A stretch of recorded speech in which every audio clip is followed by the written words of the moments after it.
C'est un chiffre record dont on parle ce matin, 70 000 le nombre de nouveaux olim, nouveaux immigrants qui sont arrivés cette année en Israël. Selon l'agence juive, il s'agit de personnes de 95 pays différents, un record en 23 ans, mais la plupart des nouveaux olim viennent bien sûr surtout de Russie, plus de 37 000, plus de 14 000 d'Ukraine et près de 2 000 de Biélorussie.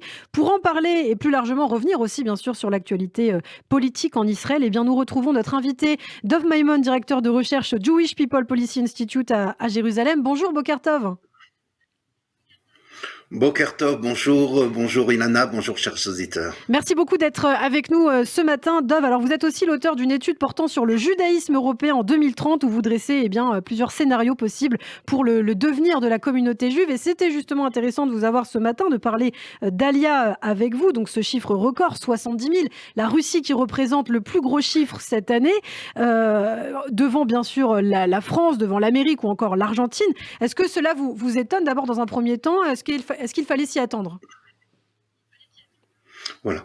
Donc l'immigration est toujours, au niveau mondial, est toujours une conjonction de facteurs répulsifs et de facteurs attractifs. Ça veut dire que plus ça va être difficile là-bas, et plus c'est intéressant de l'autre côté. Alors là, il y a tout à coup un équilibre et les gens se déplacent. Bon, donc évidemment, ce qui est en train de se passer en Russie, c'est que les ports sont en train de se refermer, tout simplement. Les Juifs comprennent qu'on risque de retrouver un peu le rideau de fer. C'est très mauvais pour les Juifs. Les choses se referment autour d'eux. Et ça devient très inquiétant pour eux. Donc, évidemment, les gens partent. Et une des destinations préférées, c'est quand même Israël. C'est peut-être d'abord parce que c'est plus facile. Et ensuite, parce que certains ont quand même des liens en Israël. Et en Israël, il y a évidemment une grosse communauté russophone qui va les accueillir. Et on sait comment gérer leur immigration.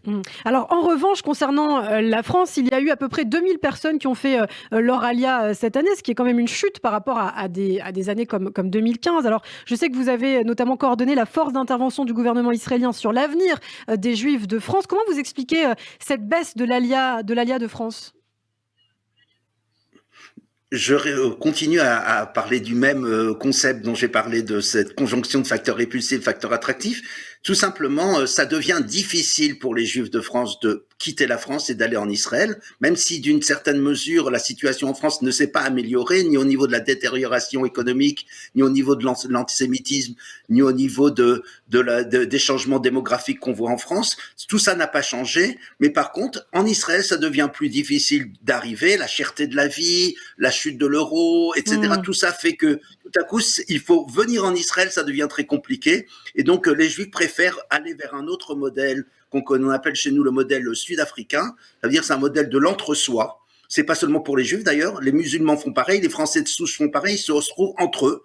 Et donc on a une France comme ça qui est un peu un archipel, et les Juifs se retrouvent dans certains quartiers, et bon, on espère qu'on n'arrivera pas au modèle sud-africain. Le modèle sud-africain, les Juifs sont mis dans des quartiers très protégés, avec des miradors et des chiens qui les gardent. Mais pour l'instant, on a quand même ce modèle-là de l'entre-soi, et qui a une alternative, en tout cas, à une possibilité de vivre pleinement son judaïsme et sans partir en Israël.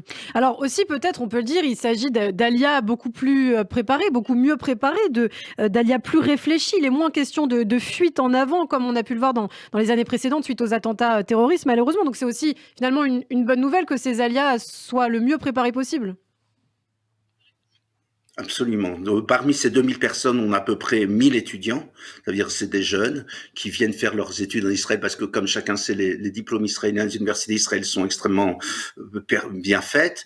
Et puis, il y a une partie aussi des gens qui sont des retraités, un peu de famille. Mais vous avez raison, les gens qui viennent aujourd'hui savent qu'il faut un projet d'Aliyah. Il ne s'agit pas, Israël n'attend personne, on a 9 millions et demi d'habitants, on prévoit une croissance démographique astronomique, comme chacun sait, on va être 18 millions dans 15 ans, si Dieu veut. Alors, donc on n'a pas besoin de cette immigration pour changer l'équilibre démographique avec la population arabe, on a tout à coup un autre modèle, et donc si les Juifs veulent venir, il va falloir changer. Mais par contre, on a une grande nouvelle, là, c'est que le nouveau gouvernement qui est en train de s'installer a signé un accord, notamment le parti sioniste religieux, a signé un accord avec 350 millions de shekels qui vont être dédiés pour faciliter l'aliyah, notamment de France et des États-Unis. Donc pas seulement du RSS, d'ex-URSS, pas seulement de populations qui ont un vague lien très ténu avec le judaïsme, mais des populations extrêmement sionistes, des populations très fortes, des populations qui ont renforcé aussi l'identité juive israélienne. Donc on a en tout cas eu peut-être des choses tout à coup, si les efforts qui ont été mis pour aller chercher les gens qui sont troisième, quatrième génération de liens vagues juifs dans les pays du ex-URSS, on a tout à coup des efforts qui vont peut-être se mettre en place. J'étais cette semaine avec le futur ministre, enfin maintenant le ministre de l'Aliyah et de l'immigration, et oui, on pense qu'il est possible de faire venir une Aliyah de qualité de France, comme on a vu dans certains endroits, peut-être dans certaines villes particulières, et peut-être créer un mouvement où on pourra permettre aux Juifs de France qui le désirent de pouvoir venir en Israël dans des bonnes conditions et d'avoir un niveau de vie, une qualité de vie et à des choses qui sont impossibles aujourd'hui parce que tout simplement l'immobilier au centre du pays est trop cher. Donc il faut penser à des villes balnéaires comme Nahariya ou Netivot ou d'autres endroits qui sont des villes où là-bas on peut vivre très très décemment, une très bonne qualité de vie et en continuant à travailler dans les métiers qu'on utilise en France. Alors, ça, c'est le nouveau modèle d'Alia. C'est-à-dire que le nouveau modèle d'Alia, c'est un nouveau paradigme, c'est une nouvelle façon de penser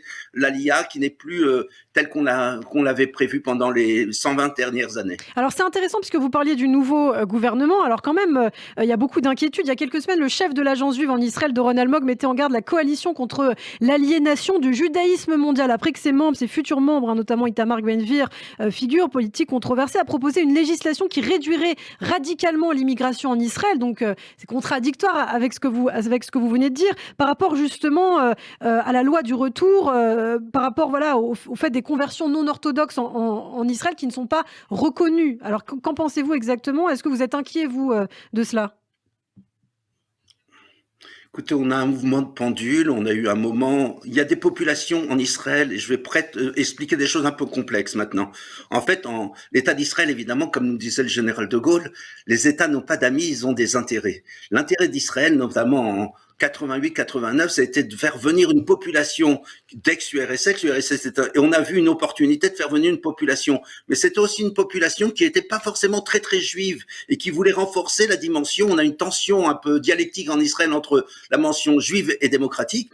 Et donc pour ce qu'on avait appelé entre la gauche laïque israélienne et la droite laïque israélienne de contrebattre la levantinisation du pays, c'est-à-dire de plus en plus de séparats, de plus en plus d'arabes, de plus en plus de charidim, eh ben on a voulu faire venir des juifs qui jouent du violon et du piano et qui vont nous ramener un peu à l'Europe autrichienne. Donc on a fait venir toute cette population. Et ce qui s'est passé ces dernières années, pour prendre l'exemple de ce dont on parle, et vous allez comprendre pourquoi tout à coup le mouvement sioniste religieux veut faire venir des juifs spécialement de France et des États-Unis et pas des juifs d'ex-URSS, c'est que les juifs du ex-URSS, 80% de ceux qui viennent ne sont pas juifs d'après la halakha, sont un lien éventuellement un grand-père ou un arrière-grand-père par alliance qui est juif. Donc c'est des choses. Et comment ça a été trouvé? C'est parce que il y a des partis politiques qui étaient au gouvernement et qui détenaient le ministère de l'Aliyah, qui étaient intéressés de faire venir cette population, qui fait qu'aujourd'hui, on a 500 000 personnes qui ne sont pas juives d'après la halakha en Israël et qui risquent de créer un problème à la cohésion nationale. Donc, il faut diminuer un peu ce courant-là. Comment ça s'est passé? C'est que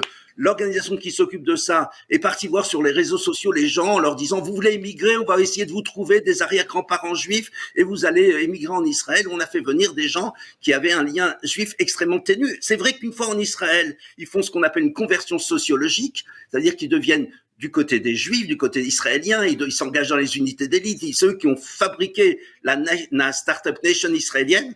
C'est une importante, mais il faut pas oublier la dimension juive pour que la pérennité du peuple juif, c'est d'abord qu'on ait une identité juive. C'est ça qui justifie le fait qu'on puisse avoir même un État juif. Donc, renforcer, un peu diminuer pour un moment, en tout cas, cette immigration qui n'a pas vraiment, qui a des motivations qui sont plus d'un facteur répulsif que de facteur attractif, et de faire venir les gens qui voudraient venir et qui ont une forte identité juive, mais qui pour eux c'est difficile à cause de la cherté de la vie. Et là, il faut penser à des nouveaux modèles.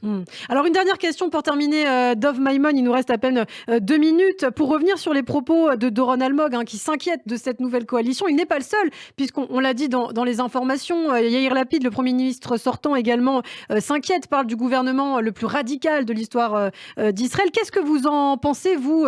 Est-ce que vous êtes inquiet pour l'avenir démocratique de l'État d'Israël?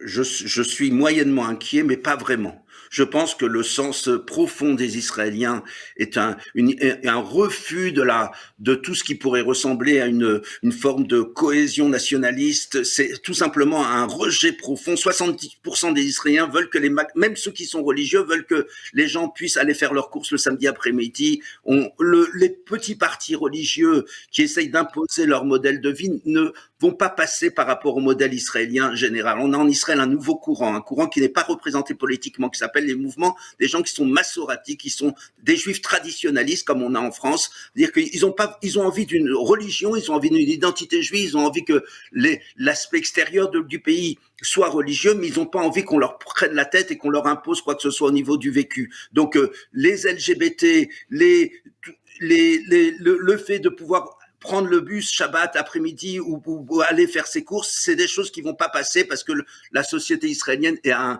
profond rejet de tout ce qui pourrait être coercition nationale ou nationaliste ou religieuse. Je ne suis pas inquiet. Je ne suis pas inquiet. Je pense que les choses vont s'améliorer et vont aller de mieux en mieux. Il a fallu un mouvement de pendule. On est allé un peu trop loin dans un sens, on revient un peu dans l'autre sens, et puis la prochaine coalition sera une coalition qui sera plus équilibrée. Bon, mais il faut être sur nos gardes. Eh bien, merci beaucoup pour cet optimisme, Dov Maimon. Merci d'avoir été avec nous ce matin sur Radio J, et je vous dis à très bientôt sur cette antenne. À bientôt. Radio J.